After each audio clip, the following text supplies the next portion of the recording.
quietening mean? Does it mean that we support the genocide? And do you think it can be stopped? Do you think people are going to sit aside and watch their women raped in front of them? And say that, no, we are going to quieten the situation? That's not quietness.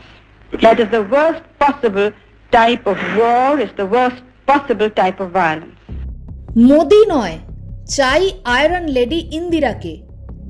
ভারতের প্রাক্তন প্রধানমন্ত্রী দাপুটে নেত্রী ইন্দিরা গান্ধীকে স্মরণ অসহায় নির্যাতিত বাংলাদেশি হিন্দুদের।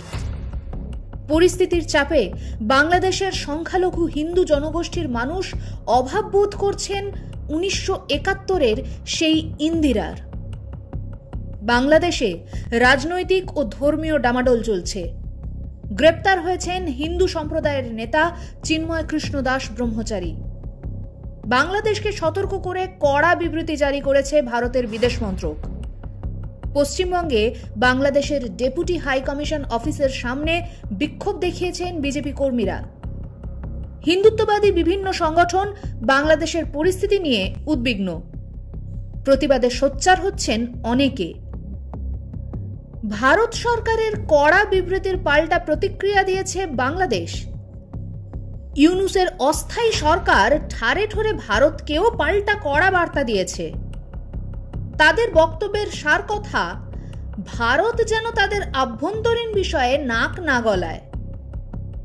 অন্যদিকে এরই মধ্যে বাংলাদেশ পুলিশ এবং চিন্ময় কৃষ্ণ দাসের অনুগামীদের মধ্যে সংঘর্ষের জেরে চট্টগ্রাম ম্যাজিস্ট্রেট আদালত চত্বরে নিহত হয়েছেন সরকারি আইনজীবী সাইফুল ইসলাম আলিফ।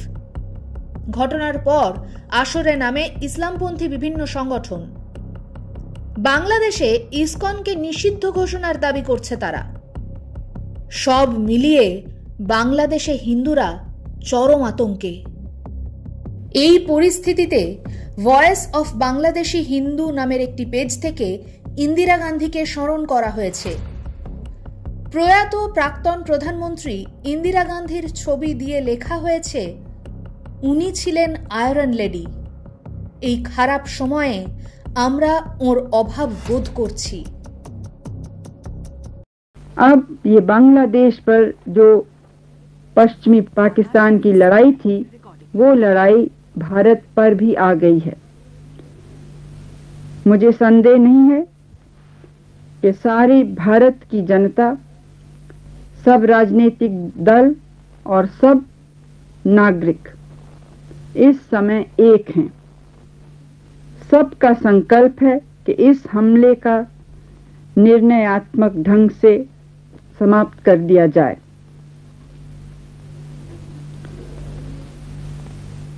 मुझे मालूम है कि ये समय कठिनाई का है, त्याग का है, लेकिन भारत में इन गुणों की कमी नहीं है। हम सबों को हिम्मत दिखानी है,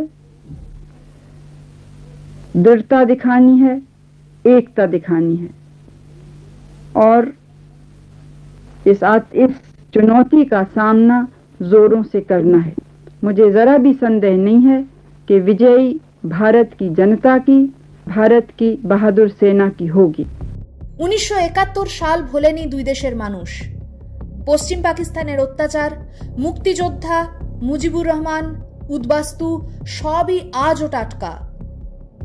ইন্দিরা গান্ধীর দৃঢ় মনোভাবের কাছে মাত্র 13 দিনে ভারতের হাঁটুতে মাথা ঠেকায় পশ্চিম পাকিস্তান। কৌশল, বীরতা ও কূটনীতির কাছে পর্যুদস্ত হয় তৎকালীন পশ্চিম পাকিস্তানের শাসক। ভেঙে দুটুকরো হয় পাকিস্তান। জন্ম নেয় স্বাধীন বাংলাদেশ। জন্মদাত্রী ইন্দিরা গান্ধী। সামাজিক মাধ্যমের পেজ থেকে তাই বর্তমান সময়ে আবার ইন্দিরাকে স্মরণ বাংলাদেশি মানুষের। এর আগে মোদিকেও খোলা চিঠি দিয়েছিল ভয়েস অফ বাংলাদেশি হিন্দু পেজটি। বাংলাদেশের হিন্দু এবং ভারতের মানুষদের কাছ থেকে ক্রমাগত চাপ বাড়ছে মোদি সরকারের ওপর। সকলেই চাইছে আতঙ্ক ও অচলাবস্থার অবসান হোক। নিরপেক্ষ সাংবাদিকতাকে এগিয়ে নিয়ে যেতে ইউটিউবে সাবস্ক্রাইব ও ফেসবুকে ফলো করুন আপনার প্রিয় রাজনীতি বাংলা। দীপশিখা মুখার্জি, শর্মিষ্ঠা মুখার্জি ও বিশ্বরূপ যশের প্রতিবেদন, রাজনীতি বাংলা।